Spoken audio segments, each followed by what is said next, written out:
올해 국민께 확실한 변화로 보답하겠다. 문재인 대통령의 신년사가 있었습니다. 정세균 국무총리 후보자 청문회도 시작됐는데요. 잠시 후 서울타임즈에서 알아보겠습니다. 이란 솔레이마니 사령관이 미국의 암살 드론에 사망한 것으로 알려지면서 드론이 현대전 패러다임을 바꿨다는 분석이 나오고 있죠. 전문가와 자세한 이야기 나눠봅니다. 김시윤의 이브닝쇼 시작합니다. 네, 서울타임즈 시간입니다. 코너 시작에 앞서서 한 가지 안내 말씀드릴게요. 네, 오늘부터 청취율 조사 기간이 시작돼서요. 저희 이브닝쇼에서도 여러분께 감사의 말씀을 전하고자 선물을 대방출하고 있습니다. 앞으로 2주간 내드리는 깜짝 퀴즈에 정답 보내주시면 추첨을 통해서 커피 쿠폰 보내드리겠습니다. 많이 준비했으니까 애정어린 문자 많이 보내주시고요. 어느 코너에서 퀴즈가 나올지 모릅니다. 계속해서 귀 기울여 들어주세요. 네, 그러면은 서울타임즈 시작을 해보도록 하고요. 오마이뉴스 박정호 기자 그리고 프레시안의 곽재훈 기자 나오셨습니다. 어서 오세요. 안녕하세요. 네, 안녕하세요. 네, 오늘 오전 문재인 대통령 신년사 발표가 있었습니다. 일단 잠시 좀 들어보고 그다음에 이야기 나누도록 하겠습니다. 최근 공수처법이 국회를 통과했습니다. 누구나 법 앞에서 특권을 누리지 못하고 평등하고 공정하게 법이 적용되도록 하는 제도적 장치입니다. 수사권 조정 법안이 처리되어 권력기관 개혁을 위한 법과 제도적 기반이 완성되면 더욱 공정한 사회가 되고 더욱 강한 사회적 신뢰가 형성될 것입니다. 어떤 권력기관도 국민과 함께하는 기관이라는 평가를 받을 수 있을 때까지 법적, 제도적, 행정적 개혁을 멈추지 않겠습니다. 나아가 교육, 채용, 직장, 사회, 문화 전반에서 국민의 눈높이에 맞게 공정이 새롭게 구축되어야 합니다. 공정에 대한 국민들의 높은 요구를 절감했고 정부는 반드시 이에 부응할 것입니다. 네, 신년사 중에서 최근에 통과된 공수처법 관련한 부분 그리고 공정에 대한 이야기 들어봤습니다. 우리 두 기자님은 이번 신년사에서 가장 눈여겨봤던 부분 어떤 건가요? 뭐 저는 40대 일자리 문제 여기에 좀 귀에 좀 들어오더라고요. 제 나이 때도 됐고 하니까 40대 일자리 문제를 어떻게 해결할 것인가. 40대 되셨어요 벌써? 예, 뭐 외모로 보면은 아직 30대다 이런 얘기를 좀 많이 듣고 있지만 뻔뻔하기도 해라. 저렇게 본인 입으로. 네. 20대라고 안 했잖아요. 네, 맞아요. 맞아. 네. 그 부분이 좀 들어왔고요. 또 한 가지 꼽자면 부부 동시 육아휴직 뭐 이런 부분들. 아, 역시 본인한테 딱 와닿는 네, 거를 아무래도 개인적으로 좀 듣게 되더라고요. 기자고 뭐고 소용없어요. 그러니까 이런 거 보면은. 네, 곽재훈 기자는 어떤 부분? 같은 말을 들을 것 같은데 저는 부동산 쪽이었습니다. 부동산 요새 뭐 고민하고 계신가? 아닙니다. 아니에요? 예. 그 문재인 대통령이 오늘 신년사에서 부동산 시장의 안정, 실수요자 보호, 투기 억제에 대한 정부의 의지는 확고하다면서 부동산 투기와의 전쟁에서 결코 지지 않을 것이다. 이렇게 말한 게 좀 눈길을 끌었습니다. 문 대통령은 또 주택 공급 확대도 차질 없이 병행해 신혼부부와 1인 가구 등 서민 주거 보호에 만전을 기하겠다고 밝혔는데요. 특히 대통령 신년사에서 이 부동산 투기와의 전쟁이라는 다소 강한 표현이 쓰인 데 대해서 기자들이 관심이 좀 많이 갔는데 청와대 관계자는 이에 대해서 뭐 국민들이 입에서 입으로 또 언론에서 많이 쓰는 표현이다. 뭐 새로운 표현이나 어떤 특별한 강조점 그런 게 있는 건 아니고 국민들이 생각하는 부동산 투기에 대한 문제점 그 인식, 심각성 정도를 대통령도 비슷하게 갖고 있다는 거다. 이렇게 설명을 했습니다. 하긴 저도 그 얘기 듣고 굉장히 강한 발언이다라는 네. 생각을 좀 하긴 했어요. 부동산 투기와의 전쟁. 그리고 남북 협력 이야기도 나왔었는데 지금 북미 대화 이야기 진전돼야 된다. 뭐 이런 이야기와 더불어 지금 정의용 국가안보실장 미국에 갔다는 얘기가 있습니다. 워싱턴에 갔다고요? 네, 정의용 실장이 오늘 이 한미일 3국 안보 고위급 협의를 위해서 미국을 방문했는데요.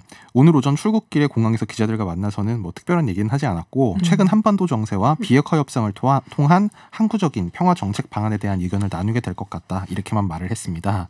뭐 비공개로 만나기로 약속했는데 언론에 보도됐다. 좀 그래도 난처하다는 취지의 말을 하면서 이렇게만 얘기를 했는데요. 호르무즈 해협 파병과 관련해서 논의하느냐 네네. 이제 그런 질문도 했는데 그냥 여러 가지 다른 현안들에 대한 의견 논의도 있을 것이다. 이렇게만 답을 했습니다. 그럼 그것도 한다는 얘기네요. 뭐 아니라고는 안. 그러니까요. 그러니까 이럴 때 이제 부인하진 않았다 이렇게 쓰는 거죠. 그렇군요. 예. 그러니까 한미일 안보 고위급 협의는 오는 8일 워싱턴 DC에서 우리 쪽에선 정의용 실장이 그리고 미국 측에서는 로버트 오브라이언 백악관 국가안보보좌관이 참석하고 네. 일본에서는 기타무라 시게루 일본 국가안전보장국장이 참석한 가운데 열려서요.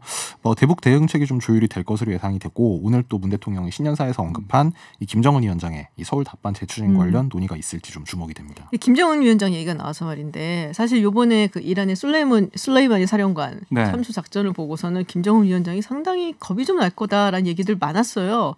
그래서 두문불출한다라는 소문이 있었는데 모습을 드러냈습니다. 그렇습니다.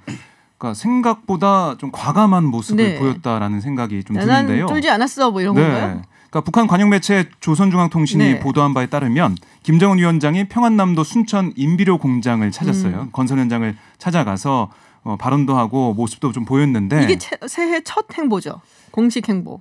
그렇죠. 네네. 예. 그 처음에 현장 간 건 처음이죠. 네네. 그 중에서도 농업을 선택해가지고 장기화하는 제재를 또 자력으로 돌파해보자 이런 얘기를 보여주려고 했다 이렇게 좀 분석이 가능한 그런 행보였고요. 그리고 엄중해진 국제 정세로 인한 국가적 어려움에 대한 인식도 좀 드러냈다 이런 평가가 나오는 부분이 있는데요. 이렇게 얘기했습니다. 김정은 위원장이 바람이 불어야 깃발이 날리는 것은 당연한 이치다. 적대 세력들이 역풍을 불어오면 올수록 우리의 붉은기는 구김없이 더더욱 거세차게 휘날릴 것이다. 라는 발언을 했다고 보도가 됐어요. 그러니까 미국이나 다른 외세에 굴하지 않고 우리 갈 길을 가겠다. 역경이 있겠지만 우리는 우리 길 가는데 더 도움이 될 거다. 이런 입장을 밝힌 거죠. 어찌됐든 상당한 메시지를 보낸 것 같긴 해요. 미국 측에서. 이게 그냥 사실 어떻게 보면 그냥 비료 생산 공장을 간 건데 네네. 여기에 좀 의미를 과하게 부여해서 그 신년사를 대체한 이 전원의 결과를 좀 상기시킨 부분이 있습니다. 예를 들면 이 고농도 인비료를 대량 생산할 수 있는 현대적 공업을 창설하는 중대한 사업은 이 당의 정면 돌파 사상과 의도에 철저히 부합하는 시도다. 이렇게 얘기를 했다든지 이 같은 자력갱생 투쟁에 의한 훌륭한 결과들을 계속 쟁취해 나가야 된다. 이렇게 얘기한 게 전원의 결과, 자력갱생, 정면 돌파, 이제 미국 이제 대외 정책 기조를 이렇게 밝힌 거 그때 밝혔던 표현을 여기에 쓴 게 좀 눈길을 끌었습니다. 아무래도 식량하고 관련이 되어 있는 거니까 사실 비료 공장 같은 경우는 그래서 좀 약간 맞춘 행보다라는 것이 우리 곽정 기자 말씀이셨고요. 네. 올해는 정말 어떤 일들이 일어나게 될지 또 사실은 이제 우려 반 기대 반 얘기는 합니다. 특히 남북 관계에 대해서는 굉장히 긍정적인 전망은 안 하시더라고요. 전문가들이. 네. 그래서 쉽지는 않을 것 같은데 한번 두고 보도록 하고요. 정세균 국무총리 후보자 청문회가 열렸습니다. 네. 오늘 청문회에서 어제 이 시간에 잠깐 얘기했었던 그 두 자녀 축의금 3억 원 관련 얘기도 나왔었는데 잠시 좀 들어보시죠. 우선 그 2014년도에 수입과 지출과 관련해서 2014년도에는 저의 장녀가 결혼을 했습니다. 그래서 축의금을 좀 받은 내용이 있어요. 그리고 이 카드 대금이 많은 부분은 장녀가 결혼을 할 때 그 식비를 카드로 지불한 것입니다. 그래서 카드 대금이 이렇게 많이 나왔지 제가 어디 가서 이렇게 많은 돈을 썼겠습니까? 그리고 저는 그 국민연금을 2015년부터 받기 시작합니다. 매월 국민연금을 받고요. 또 개인연금을 약간 들어놓은 게 있는데 그것도 받고 있고요. 또 저의 배우자가 보훈연금을 받습니다. 1년에 한 2천만 원 이상 보훈연금을 받습니다. 그리고 2015년도에는 또 저의 아들이 혼인을 합니다. 카드 사용액이 굉장히 많은 것처럼 보이는 것은 혼수 비용이라든지 결혼식과 관련된 비용을 모두 카드로 지불했기 때문에 그렇습니다. 그래서 2014년과 15년에는 자녀 결혼식 축의금이 상당액이 제가 보고한 것처럼 각각 1억 5천 정도 들어왔기 때문에 그것으로 충당이 되고도 남는다 이렇게 말씀을 드리고요. 저는 이거 들으면서 한 가지 부러운 부분이 있었어요. 국민연금을 받고 계시다길래 과연 나는 받을 수 있을까 잘 막 그 생각이 들면서 아유, 받으실 겁니다. 저도 기대하고 있습니다. 기대까지 하고 있어요. 심지어 기대까지. 지금 많이 내고 있으니까요. 열심히 내고 있으니까. 그러니까 많이 내고 있거든요. 그래서 네 어쨌든 해명이 좀 나왔습니다. 네. 어떻게 들으셨어요? 글쎄요, 기자들은 들으면서 해명이 됐다라는 고개를 끄덕이는 그런 모습을 좀 많이 봤는데요. 그러니까 이게 지출이 더 많았다. 또 자산이 불어났다 이런 부분이잖아요. 네. 2014년에는 지출이 2,700만 원 더 많았고 전체 자산이 3,800만 원 증가했다라고 했는데 그 작년에 결혼식 문제, 그 축의금 수익이 있었고 국민연금 얘기도 2015년부터 받았다. 2015년도 그랬고 그다음에 배우자 얘기도 했었고 그런 부분들을 합하면 산술적으로는 어긋나지 않는다 이렇게 좀 볼 수밖에 없어요. 그리고 생각보다 정세균 후보자가 자세하게 설명을 했습니다. 그러니까 굉장히 자세하게 설명을 하네요. 그러니까 한국당에서 문제를 제기한 부분은 첫 번째로 액수가 좀 많은 거 아니냐. 네네. 그다음에 두 번째로 수입 지출 내역을 봤는데 수입보다 지출이 많은데 오히려 재산이 불어난 걸로 돼 있어서 이게 출처가 명확하지 않은 돈이 있다. 그다음에 세 번째가 이 축의금은 3억 원을 받았으면 세금을 내셨어야 되는데 안 냈다. 요 정도였는데요. 이제 각각에 대해서 해명을 했어요. 액수는 사실 뭐 그동안 정치활동 이전에 기업인으로서도 했기 때문에 그렇게 많지 않은 액수다. 그다음에 그 지출과 이제 그 내역이 맞지 않다는 그 부분이 방금 정세균 후보자의 육성으로 들었던 그 부분의 설명이었고요. 세금을 내야 된다는 부분은 이 그 3억 원 그러니까 1억 그 국세청에서 고시한 통상적인 범주 안에 들어가기 때문에 네. 이거는 세금을 낼 정도는 아니다 이렇게 해명을 했습니다. 그렇군요. 사실 한국당에서 또 문제를 잡은 부분은 그거죠. 상권 분립에 위배된다. 그러니까 국회의장이 국무총리로 간다는 것이 행정부의 국무총리로 간다는 것이 말이 되냐. 이 부분은 계속 이야기를 하고 있는 것 같아요. 네, 뭐 아마 본인도 그걸 좀 의식했는지 청문회 인사말에서부터 그 지점을 강조를 했습니다. 이 정세균 후보자는 처음 국무총리직 제안을 받고 많은 고민을 했다. 국회의장을 지낸 사람이 총리직을 맡는 일에 대해 깊은 숙고의 시간을 가졌다면서 이 시민의 삶이 점점 더 고단해지고 있는데 국민에게 조금이라도 힘이 될 수 있다면 일의 경중이나 자리의 높낮이를 따지지 않는 것이 공직자의 도리라는 생각에 지명을 수락하게 됐다고 밝혔고요. 특히 삼권 분립은 기능과 역할의 분리일 뿐 인적 분리를 의미하지 않는다. 또 헌법과 국회법은 국회의원의 총리 겸직을 허용하고 있다. 이 점을 강조했습니다. 많이 준비하셨네요. 거기에 대해서 뭔가 비판이 나올 거라서. 이제 그 야당인 그 새로운 보수당의 지상욱 의원이 국회의장을 지내신 분이 대통령 부하가 되시는 것이다. 이렇게 약간 비아냥거리는 쪽으로 얘기를 했는데 그러니까 정 후보자도 부하라고 말씀하시는 건 좀 그렇다. 좀 불편한 기색을 보이기도 했습니다. 그렇군요. 일단 내일까지 청문회가 있는 거죠? 네, 그렇습니다. 네, 각 내일은 당에서 증인 참고인들이 나옵니다. 각 당 분위기는 어떤가요? 분위기는 뭐 한국당은 계속 반대하고 있고 네네. 새로운 보수당도 좋은 분위기는 아니에요. 하지만 민주당과 정의당, 그러니까 윤소아 의원 같은 경우는 뭐 큰 문제가 없지 않냐 이런 입장이고요. 아무래도 한국당에서는 청문회 전에도 인준에 대해서 부정적인 역할을 그러니까 입장 계속 밝혔기 때문에 표결 과정에서도 아마 표결하지 않거나 아니면은 반대표를 던질 가능성이 큽니다. 이낙연 총리 때도 제 기억에는 한국당 의원들이 표결하지 않고 그냥 나갔어요. 그렇게 기억하고 있기 때문에 이번에도 비슷한 상황이 재현되지 않을까 싶습니다. 특히 한국당은 심재철 원내대표가 그 지난 5일에 일요일에 그 임명 동의안을 부결할 수밖에 없다 이렇게 미리 입장을 밝혀서 오늘 민주당 의원들이 아니 답 정해놓고 문제 푸는 거냐 이렇게 비판을 하기도 했습니다. 답을 정해놓고 문제를 푼다. 문제가 너무 빤히 보였나요? 그러면은 정해놓고 풀 수도 있긴 한데 어쨌든 별로 이렇게 녹록한 분위기는 아닌 것 같다라는 말씀이셨습니다. 네, 잠깐 교통정보 듣고 다시 돌아와서 이야기 나누겠습니다.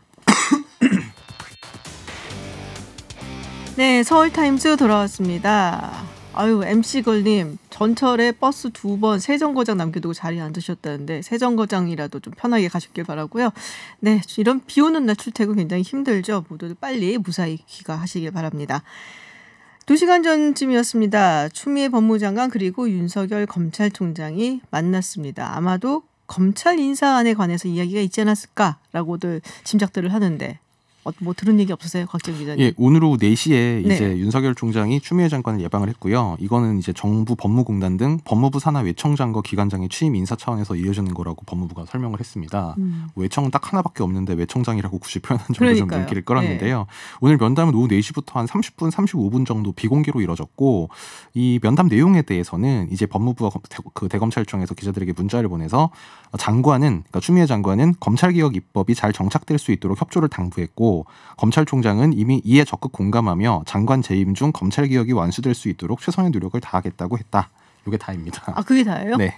그러니까 인사되는 얘기가 없었다는 건데 저는 잘 이해가 안 가더라고요. 글쎄요, 35분 동안 얘기하면서 뭔가 얘기가 있지 않았을까? 사실 사전에 법무부나 검찰 쪽에서 이제 오늘은 원래 인사 관련 입장을 이 총장이 전달할 계획은 아니다. 왜냐하면 법무부에서 사전에 인사 관련 뭘 준비해서 의견을 준비해서 말해달라 통보한 바가 없었다면서 인사 관련 논의는 별도의 기회 법에 따라서 이뤄질 거라고 뭐 설명을 하긴 했습니다. 근데 그 검찰국장, 기획조정실장 뭐 이런 핵심 보직들 있잖아요. 네. 이거를 이제 검찰 출신이 아닌 다른 사람들로 뭐 채운다. 뭐 이런 소문이 좀 있었거든요. 그렇습니다. 예, 그래서 아직 백혜련 의원 결론이 안 같은 났어요. 경우는 뭐 백혜련 의원도 사실은 검사 출신이고 출신이죠. 속도 조절 좀 해야 된다라는 얘기를 했어요. 본인 공수처법안 지금 통과를 했는데. 그렇죠. 네. 그러니까 그 부분이 좀 눈길을 끌었는데요. 오늘 하는 방송에 출연해서 그러니까 검찰 쪽은 아예 모르는 상태로 검찰국이 검찰의 인사 예산을 관장하는 부서인데 네. 이런 상태에서 검찰국장이 비검사 출신이 오게 되면 이런 부분들이 좀 과부하가 걸리는 게 아니냐, 문제가 생긴 게 아니냐 이런 염려를 했어요. 그러니까 장기적으로는 비검찰 출신이 검사 출신이 가가지고 검찰국장 뭐 이런 주요 보직을 해야 된다는 건 맞는데 아직은 때가 아니다라는 얘기를 했고요. 너무 급진적으로 나가면은 오히려 좀 과부하 걸릴 수가 있다. 그렇습니다. 그러니까 만약 비검찰 출신 검찰국장을 임명을 한다면 시행령 개정부터 하는 게 맞다. 대통령령에 보면 검사가 하게 돼 있거든요. 그러니까 만약에 검사가 아닌 사람이 하려고 그러면 대검 검사로 임명을 한 다음에 그러니까 10년 이상 경력되는 법조인을 임명한 다음에 임명할 수는 있어요. 근데 조금 무리해서 하는 게 아니냐 이런 얘기가 나올 수가 있겠죠. 그래서 검사 입장에서, 그러니까 검사 출신 입장에서 백혜련 의원이 그런 식으로 얘기한 것 같고요. 아무래도 개혁하는 과정에서 너무 몰아붙이면은 문제가 생길 수 있는 거 아니냐 이런 얘기를 좀 한 것 같아요. 그렇군요. 지금 근데 그 와중에 황희석 법무부 인권국장 이 사표를 네. 냈습니다. 이게 이제 검찰국장 제안 때문에 그런 게 아니냐 얘기가 있는데 그런 얘기가 좀 나오고 네. 있어요. 그러니까 계속해서 인사가 조금 늦어지고 있고 이분이 예상보다. 그러니까 조국 전 장관 때 검찰개혁 추진 단장으로 네. 임명됐던 분이잖아요. 그러니까 사표는 조국 1호 인사라고 네. 뭐 불리고 있는데요. 검찰국장 제안 받은 바 없다. 그리고 검찰 검사 인사 관련해서 갈등설 이런 게 불거지고 있는데 이건 소설 같은 얘기다라고 기자들에게 문자를 보내서 입장을 표명을 했습니다. 그러니까 이게 언론 보도를 보면 청와대와 추미애 장관 간에 약간 불협화음이 있는 게 아니냐. 네. 그러니까 청와대에서는 그런 얘기가 있더라고요. 예, 네. 비검찰 출신의 인사를 검찰국장에 임명하려고 하고 있는데 추 장관 쪽에서는 그건 아니다. 조금 더 보자 이런 식으로 좀 머뭇거려가지고 거기서 갈등이 생긴 게 아니냐 이런 보도가 좀 나오고 있어서 그러니까요. 근데 마침 또 황희석 그 국장이 사표를 냈으니까 뭐가 있는 게 아니냐 이런 갈등선이 나왔죠. 근데 황희석 국장은 거기에 대해서는 부인을 했습니다. 네. 그러니까 백혜련 의원도 그렇고 사실 추미애 장관도 당에서 간 거잖아요. 그래서 좀 뭐 올해 선거도 있고 이걸 너무 이렇게 급하게 몰아가는 거에 대해서 약간 부담감을 느끼는 게 뭐 꼭 이제 추 장관과 청와대 갈등이라기보다는 당 이제 집권 세력 안에 좀 너무 그 속도를 급하게 가져가는 거에 대해서 부담감을 느끼는 오히려 측이 부작용이 있고 올 수도 있다. 예. 뭐 이런 생각들을. 뭐 반대로 이제 청와대 쪽 참모 일부는 좀 상당히 강경한 톤으로 추진을 좀 이왕 물 들어올 때 노를 확실히 져야 된다. 뭐 그런 주장도 있는 것 같아요. 그렇군요. 보수 이야기를 해볼게요. 보수 통합 이야기. 황교안 대표가 유승민 의원이 제시한 유승민 3원칙이라고 우리가 보통 얘기를 하죠. 이걸 전면 수용을 한다라는 발표를 할 거다 했는데 또 안 할 거다 얘기가 나와갖고 하는 건지 안 하는 건지 지금까지는 안 한 거죠. 예, 그러니까 오늘 여기 오기 직전이었는데요. 황교안 대표 기자들한테 언성을 좀 높였어요. 아니 발표하신다, 그러니까 기자의 질문 취지가 한다더니 왜 발표를 안 했나요? 이제 이런 취지로 질문을 네네. 하니까 우리가 언제 한다 그랬어요? 이러면서 좀 그래요? 네, 한다 그런 줄 높였습니다. 알았는데. 네. 예, 이제 그 통합추진위원회 등을 공식화하면서 보수통합 의지를 밝히고는 있는데 이 새로운 보수당과의 대화는 좀 지지부진한 상태인 지금 뭐 그런 모습입니다. 그 오늘 오후에 있었던 그 행사가 이 하태경 새로운 보수당 책임 대표를 만나서 인사를 나누는 자리였는데 뭐 공식 속상에선 덕담만 좀 모았고요. 오히려 이제 그 만나고 나서 기자들 비공개 때 무슨 얘기했냐 이렇게 물어봤더니 그냥 큰 틀에서 같이 하자는 얘기를 했다 이러면서 아까 제가 말한 대로 아니 3원칙 수용을 한다더니 왜 안 하냐 그랬더니 아니 우리가 언제 그런 기자회견 한다 그랬냐 이렇게 좀 목소리를 높이고 그러면 어쨌든 뭐 오늘 선언을 하든 안 하든 간에 유승민 의원의 3원칙을 받아들이는 거냐 이렇게 물어보니까 제가 얘기 안 한 것을 수용한다고 하면 더 이상 얘기가 진전이 안 된다. 좀 이렇게 부정적인 조로 얘기를 한 겁니다. 그러니까 방금 말씀하신 것처럼 당초에는 이 하태경 대표 만남을 전후해서 이 유승민 이른바 3원칙을 수용한다는 입장을 밝히는 방안을 검토한 걸로 알려졌는데 이 친박계 등 당내에서 반발이 좀 거세서 보류한 걸로 알려졌습니다. 오늘 일부 언론 인터뷰를 보면 밤새 친박 의원들이 황 대표에게 집중적으로 반대 의사를 표시했고 그래서 황 대표가 하지 않는 것으로 결정했다. 이런 그 전원이 보도가 됐습니다. 네, 굉장히 지난해 보입니다. 보수 통합 이야기가. 네. 네, 어디에 장단을 맞춰야 될지 모르겠어요. 그러니까요. 네. 자, 지금 이 순간 우리 이브닝 쇼의 마스코트, 네, 나름 마스코트 박정호 기자가 퀴즈를 준비를 하고 있습니다. 제가 아까 시작하기 전에 이제 말씀을 드렸는데 저희가 퀴즈를 준비해서 네, 추첨을 통해서 여러분께 커피 쿠폰 쏴드리고 있습니다. 자, 네. 박정호 기자. 네, 문제를 내드리겠습니다. 최근 국내를 가리지 않고 차량 연쇄 추돌 사고가 이어졌는데요. 그 원인으로 일명 겨울철 도로 위 무법자, 저승사자로 불리는 이 5글자의 현상이 꼽히고 있습니다. 오늘 정부가 이 현상으로 인한 사고를 막기 위해서 사고가 빈번한 지역에 열선을 시범 설치하는 등의 안전대책도 내놨는데요. 도로 표면에 얇은 빙판으로 얼어붙어서 운전자들의 주의가 요구되는 이 5글자의 현상은 무엇일까요? 네. 5글자입니다. 5글자. 네, 강조를 드리고. 네. 주관식인가요? 네, 주관식이에요. 네. 네. 어렵진 않아요. 네. 네. 아니 뭐 저희 이브닝 쇼 계속 들으셨으면은 뭐 충분히 아실 만한 답입니다. 정답과 당첨자는 저희가 2부 끝날 때쯤에 소개를 해드리도록 하겠습니다. 어디다 보내야 되나요? 이 내부자는 안 돼요. 네. 이 답변이요. 답변은 네 50원의 유료 문자 샵 0951 그리고 TBS 앱으로 보내실 수 있습니다. 박정호 기자는 보내시면 안 됩니다. 네, 저희가 26분 추첨해서 커피 쿠폰 보내드리겠습니다.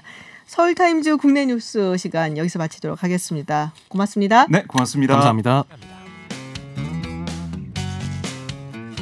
해외 핫 뉴스 알아보는 서울타임즈 시간 전주현 캐스터와 함께합니다. 어서 오세요. 네, 안녕하세요. 첫 소식입니다. 폼페이오 미국 국무부 장관 올해 상원의원 선거 출마 안 하기로 했다라고 본인이 밝힌 건가요? 정확하게? 그 미치 매코넬 공화당 네. 상원 원내대표 등에게 불출마 의사를 전달했다라고 뉴욕타임스가 일단 보도를 했습니다. 네네. 최근 이제 폼페이오 장관하고 말을 했던 당국자들의 입장을 인용해서 불출마 의지가 단호해 보였다. 뭐 이렇게 설명을 했어요. 몇 달 전부터 이제 상원 의원에 도전한다. 뭐 이런 얘기 정말 계속 나왔었잖아요. 그러게요. 네. 근데 지금 미국과 이란 갈등이 고조되는 상황에서 결국 불출마를 결정한 것으로 알려졌습니다. 그래서 뭐 이에 따라서 당연하게 북미 비핵화 협상의 미국 측 고위 라인도 그대로 유지될 전망입니다. 근데 후보를 등록하는 기간이 6월까지거든요. 그러니까 혹시라도 변수가 있을 수 있다라고 마음이 변할 수도 있다. 약간의 여지를 좀 남겨뒀습니다. 야, 근데 이란 얘기를 하셨는데 네. 본인이 사실은 이 지금 촉발된 이 사건의 중심에 또 네.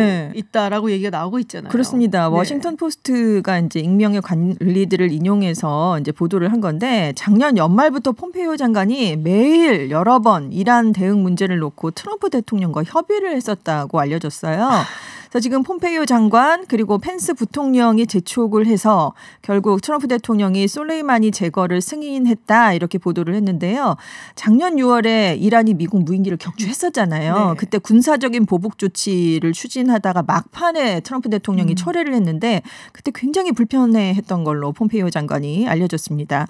그래서 지금 이란의 공격에 주저하는 모습처럼 보이는 것을 걱정한 트럼프 대통령의 변덕스러움 때문에 지금 폼페이오 장관이 계속 주장해왔던 솔레이마니 공습을 압박할 기회가 만들어진 것이다. 그래서 압박을 했다. 워싱턴 포스트가 보도를 했고요.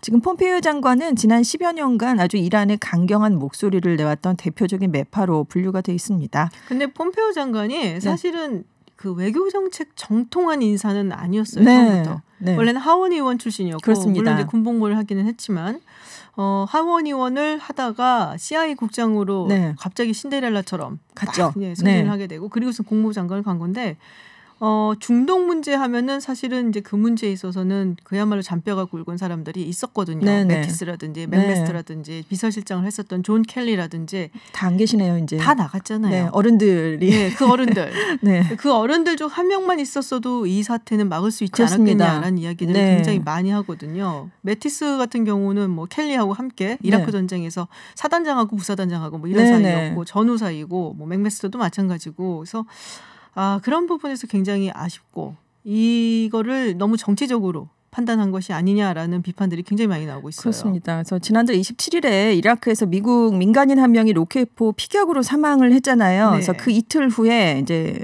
웨스트포인트 동기인 웨스퍼 국방장관과 웨스퍼 같이 국방장관도 뭐 폼페이오 그렇습니다. 국무장관 네. 굉장히 친하죠. 같은 라인이죠. 그래서 트럼프 대통령을 찾아가서 이 솔레이마니 제거가 포함된 이란 대응책을 제시해서 둘은 이미 이제 입을 맞췄다는 거죠. 네.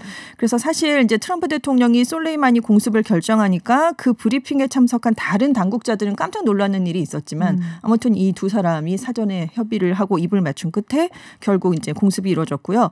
펜스 부통령은 대통령을 찾아가진 않았지만 솔레이마니 제거 작전을 지지한 것으로 알려졌습니다. 펜스 부통령도 외교 정책을 아주 잘하는 그렇죠. 사람이죠. 아니라서 네. 인디애나 주지사 출신이고. 그렇습니다. 그래서 굉장히 안타까워요. 네. 이 이슈는 사실은 많은 이제 뭐 전문가라면 또 전문가 싫어하시는 분들도 계시겠지만 이거를 이렇게 처리해서는 안 네. 되는데 굉장히 위험한 선택인데라는 그렇습니다. 비판이 많습니다. 네. 네. 그럼 다른 이야기를 조금 또 해보도록 하겠습니다. 이게 또 세기의 탈출기 빠삐용 네. 카를로스 곤 전 닛산 르노 자동차 회장 사건. 일본이 어떻게 보면은 굉장히 좀 창피한 상황이 됐죠. 네. 보안면이. 국제적으로 네. 망신을 당했다. 이렇게 완전히 뚫린 나왔죠. 거잖아요. 네. 근데 지금 법무성이 이제 지금 곤 전 회장만 그런 게 아니라 보석 중인 피고가 도주하는 경우가 좀 잇따랐기 때문에 네. 결국 이제 곤 회장 사건으로 이게 크게 불거지니까 지금 도주 방지 대책을 좀 강화하겠다 이런 방침을 내놨다고 요미우리 신문이 보도를 했어요. 지금 현행 형법상 도주죄는 형무소, 형사시설, 경찰서 등의 구류시설에서 신체가 구속된 용의자와 피고가 도주할 경우에만 적용이 된다고 합니다. 1년 이상의 징역이 부과되는데 이렇게 곤 전 회장처럼 보석 중에 도주한 경우에도 앞으로는 적용할 수 있게 논의를 해보겠다 이런 얘기고요. 법률 개정이 이루어지면 곤 전 회장의 경우에도 도주죄를 적용할 수 있는데 근데 외국 국적의 피고인이 해외로 도주하면 신병을 구속하기가 어렵잖아요. 사실상 그렇죠. 그렇기 때문에 일본은 그리고 범죄인 인도 협약 네. 이런 걸 거의 안 맺고 그렇습니다. 있어요. 그래서 보석 후에 동향 감시를 좀 강화해야 된다. 그래서 위치 확인 시스템 단말기를 부착해야 되는 게 아니냐 이런 방안도 함께 논의될 것으로 보이고요. 또 하나는 곤 전 회장이 간사이 공항에서 보안 검색을 받지 않고 개인 제트기를 통해서 출국을 한 거잖아요. 그래서 일본 국토교통성이 앞으로는 자가용기에 대해서도 보안 검색을 의무화하는 방안에 대한 검토를 하고 있는 것으로 알려졌습니다. 네, 사실 제가 얼마 전에 이 픽으로 이거를 선정을 해서 소개를 좀 해드렸는데 네. 이게 단순히 이제 곤 회장의 뭐 배임 횡령 혐의 이 문제뿐이 아니고 르노하고 닛산과의 합병 문제 네. 이것 때문에 굉장히 갈등이 컸었거든요. 그렇습니다. 그래서 이게 솔직히 또 말하면은 프랑스 정부하고 일본 정부 간의 어떤 뭐 힘겨루기 네네. 이런 것도 들어있고 해서 이게 어떻게 보면은 일본 정부에서도 누군가 관여했을 수 있을 거야라는 생각을 잠시 했는데 그것까지 말씀을 안 드렸었는데 네. 곤 회장이 곧 기자회견을 해서 다 밝히겠다고. 그렇습니다. 지금 네. 베이루트에서 8일에 내가 기자회견 열겠다 이런 얘기를 네네. 먼저 공지를 했는데요. 닛산이 나를 쫓아내려고 쿠데타를 벌였다는 실질적인 증거와 서류들이 있다. 기자회견에서 구체적인 이름들을 내가 대겠다라고 했는데 그 인물 가운데 일본 정부 관계자가 있다. 이렇게 얘기를 한 거예요. 그래서 아무튼 말씀하신 것처럼 닛산과 르노를 합병하려고 했기 때문에 쿠데타로 나를 제거하려고 했다라는 주장을 계속하면서 나는 불공정한 일본 사법 체계를 참을 수 없었기 때문에 탈출을 결심한 것이고 지금 일본이 아니라면 어느 법정에서라도 재판을 받을 용의가 있다. 뭐 이런 얘기까지 함께 했습니다. 그렇군요. 이게 자동차 업계를 둘러싸고 처음에 뭐 합병은 아니고 연동 연맹 이렇게 하죠. 네. 얼라이언스라고 제가 보통 얘기를 했었는데 그 당시에는 르노가 더 잘 나갔거든요. 그렇죠. 닛산은 이제 막 망해가는 네네. 것 같았고 지금 완전히 바뀌어가고 역전이 돼서. 예, 닛산이 잘 나가는데 그러니까는 르노는 합병을 하고 싶어하고 닛산은 하고 싶어하지 않고. 네. 마크롱 대통령은 르노와 닛산이 합병을 하게 되면은 르노가 지분이 굉장히 많아요. 네네. 닛산에 대해서. 그러면 이걸 통해 갖고 프랑스 자동차 또 경제 업계에 좀 더 도움이 되지 않겠나라는 그렇죠. 생각을 하고 있기 때문에 정부 간에도 약간은 민감한 이슈이기도 합니다. 어떤 폭탄 발언들이 나올지 네. 뭐 다 믿을 수는 없겠지만은 한번 조금 이제 며칠 뒤면 네, 나올 이틀 것 뒤에 같습니다. 네. 보겠습니다. 핀란드 이야기를 좀 해보겠습니다. 핀란드 신임 총리가 하루 6시간 주 4일 근무를 골자로 한 탄력 근무제 도입을 추진하고 있다. 역시 핀란드. 주 4일. 네. 와. 이 마린 총리가 네. 이제 하루 6시간 주 4일하면 네. 24시간인데요? 예, 우와. 그러니까 9시에 출근하면 3시쯤에 이제 퇴근을 할 수 있는 그러니까요. 셈인데 근로자가 가족이나 연인과 함께 취미, 문화생활 같은 삶의 다른 측면을 위해서 더 많은 시간을 보낼 자격이 있다고 믿는다라고 얘기를 했어요. 업무에 있어서도 큰 도약의 계기가 될 것이다 이렇게 설명을 했는데 작년에 총리가 되기 전까지 교통 커뮤니케이션 장관이었거든요. 네. 그때부터 근로시간 단축이 필요하다는 주장을 많이 해왔다고 합니다. 지금 핀란드는 하루에 8시간 주 5일 근무가 일반적이라고 그래요. 그래서 이 주당 근로시간을 조금 더 낮추는 걸 목표로 하고 있는데 지금 핀란드뿐만이 아니라 유럽 곳곳에서 좀 실험들을 하고 있었습니다. 2015년에 스웨덴의 제2의 도시 예테보리시가 2년 동안 사회복지 서비스 종사자들을 대상으로 해서 하루의 근무 시간을 8시간에서 6시간으로 줄이는 걸 시범 운영한 적이 있어요. 네. 임금은 동일하게 유지하는 조건이었습니다.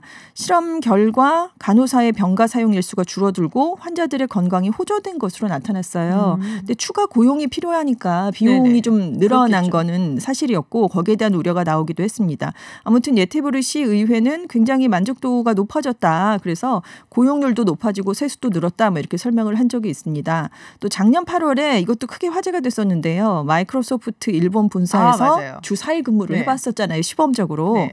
물론 추가적으로 여러 가지 정밀한 조사가 더 필요하다라고 이제 지적이 나오긴 했지만 일단은 생산성이 40% 정도 상승했다는 조사 결과가 나온 적도 있습니다. 네. 참 부럽다. 네.